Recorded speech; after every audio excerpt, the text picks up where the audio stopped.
President Biden back on the world stage next week when the United States hosts the NATO Summit in Washington, D.C. Now, the White House says that Biden will hold a solo press conference during the high-stakes summit.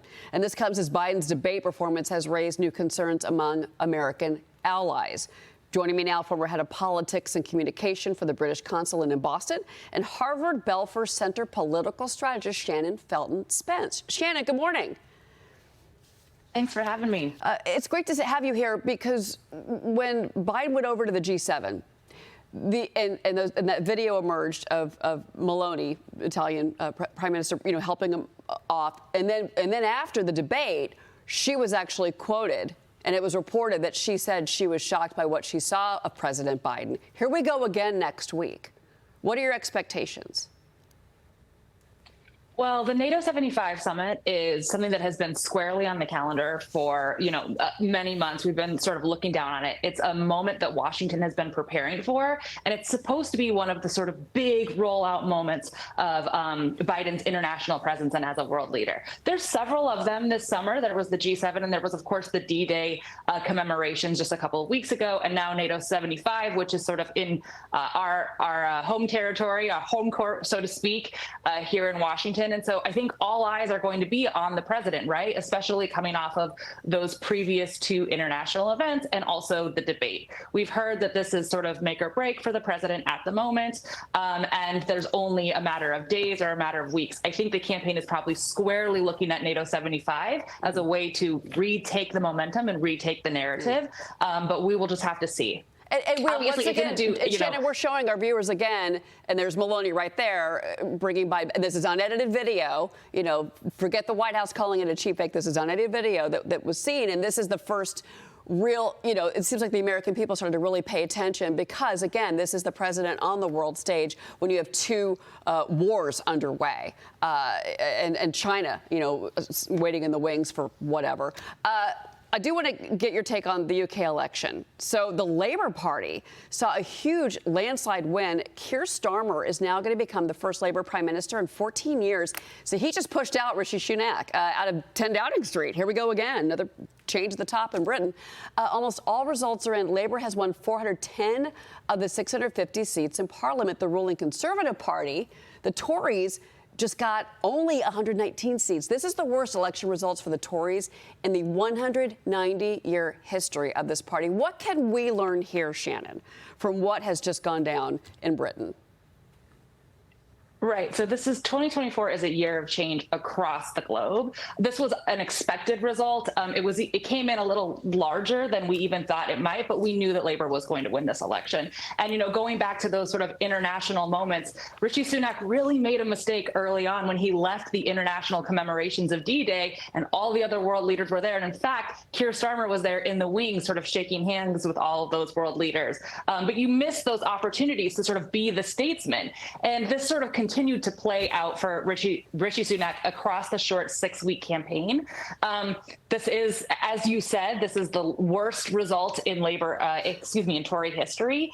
And, we are going to see a party that needs to understand how to retake their own narrative and how to reshape their own brand because they won an election in 2019. What has happened since then has been Boris Johnson, only less than 50 days of a Liz Truss prime ministership, and, just tons of scandals that have taken them from the top of the ticket to the bottom at this point.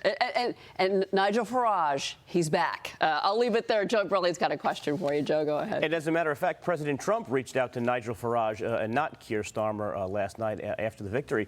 But my question is about this. So Keir Starmer has essentially said he won't seek to re-implement Brexit. He won't seek to rejoin the EU, and he wants a new trade deal with the U.S. Given that Trump is likely to win the election, how do you think these ideological differences between the two men will play out, and can they get something done?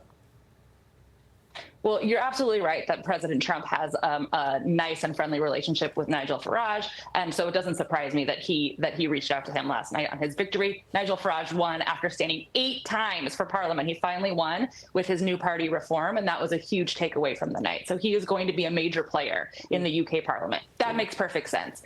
Keir Starmer will work with the American president, whoever it is. This is the oldest, most historic, most special, essential relationship that the U.S. and the UK UK both share. And, this is not going to come as a surprise, but Keir Starmer has been all around Washington for at least 18 months, making the necessary relationships that he is going to need to remain that partnership, keep that partnership strong, no matter what the outcome is in November. Wow, that's interesting. Thank you for informing us of that. Real quick, I do want to ask you what's going on in France. It's almost the polar opposite of what we're seeing, because you got the final round of the French elections on Sunday, and there's these new pollings that show Marine Le Pen's national rally is going to fall short of absolute majority in the National Assembly, but you've got this leftist alliance, the New Popular Front, that's by French President Emmanuel Macron. They withdrew their third place candidates from races in 2 to 21 districts.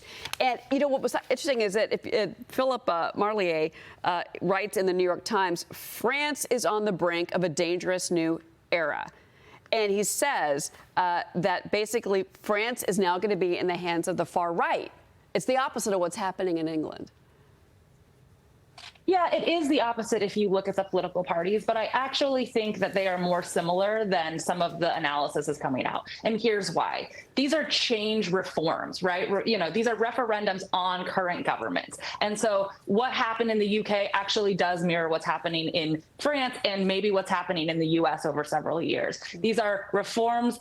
We want to reform a government. We want a different kind of government. And in France, the biggest difference, I think, is that the middle fell, whereas in the UK, the Labour Party, traditionally, we think of the Labour Party as the left party, but really under Keir Starmer, it has moved much more to the center. And so that the middle is there in the UK. This is why you're here, Shannon, to help me understand what I've never understood. But the most entertaining part of my life usually is watching UK Parliament debate on television. I want to bring in Jerry Willer. Just got a quick question for you. Yeah, a quick question. This about Britain. I read that and I was shocked by these numbers. Since the last election, real household income has fallen, and that hasn't happened anytime since 1955, since records were kept. How is this playing in, and is this some kind of foreshadowing for this country? What do you think? Well, listen, it's the economy, stupid, right? Like we always have to see what the checkbook does to the general voter that's going to be selecting the next leader, and that effect will have been felt so keenly by Brits, and they vote with their checkbook. So if it's not working under 14 years of a Tory government, it makes sense that they're going to look to other parties. Now, listen, Labour was the big winner last night, but there are many different parties in the UK, and Nigel Farage's reform actually was taking second in many constituencies that Labour ended up winning with only sort of 30% of the vote. So the stories, there are many to be still written. The Labour is obviously the big takeaway from last night, but we have many, many years of change and reform happening in the UK and, like I said earlier, across the globe. Yeah. Shannon Felton Spence, thanks for joining us this morning. We appreciate it.